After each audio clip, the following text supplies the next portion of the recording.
Buonasera e ben ritrovati con i TG Flash di New Sicilia.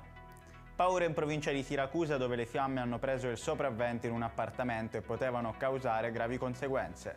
Nello specifico, i vigili del fuoco di Siracusa sono intervenuti ieri in via Tevere per l'incendio sviluppatosi all'interno di un appartamento al terzo piano di un edificio civile e abitazione. Il rogo, provocato dall'accensione accidentale di bioetanolo utilizzato per alimentare il camino posto all'interno dell'appartamento, ha causato danni notevoli.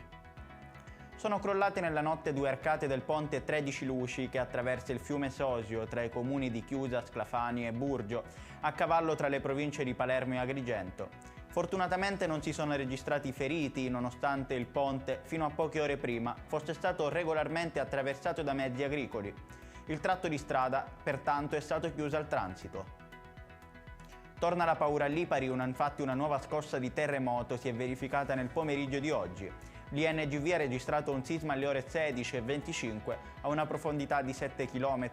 L'intensità è stata medio-bassa con magnitudo di 2,7 a una profondità di 7 km. I cittadini hanno avvertito il terremoto nonostante la scossa sia stata meno forte e duratura di quella della mattinata di domenica 4 dicembre. Continua il bel tempo in Sicilia. Per domani, sabato 17 dicembre, si prevede una giornata soleggiata. Le nuvole si concentreranno principalmente sul versante settentrionale. Sul resto dell'isola il cielo sarà sereno. Le province più calde risulteranno essere Catania, Palermo e Siracusa, con massime di 19 e 21 gradi. Ed è tutto per questa edizione. Il prossimo appuntamento sarà domani alle ore 10.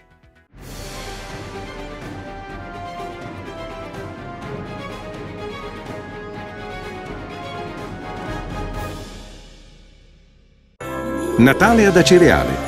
Dall'8 dicembre all'8 gennaio, nel centro storico, mercatini, circuito dei presepi d'arte, la casa di Babbo Natale, la pista di pattinaggio sul ghiaccio, concerti musicali nelle chiese, laboratori, il trenino turistico natalizio, oltre a tante iniziative di solidarietà. Il 24 dicembre alle ore 20, Uzzukku, tradizionale accensione. L'amministrazione comunale augura buone feste.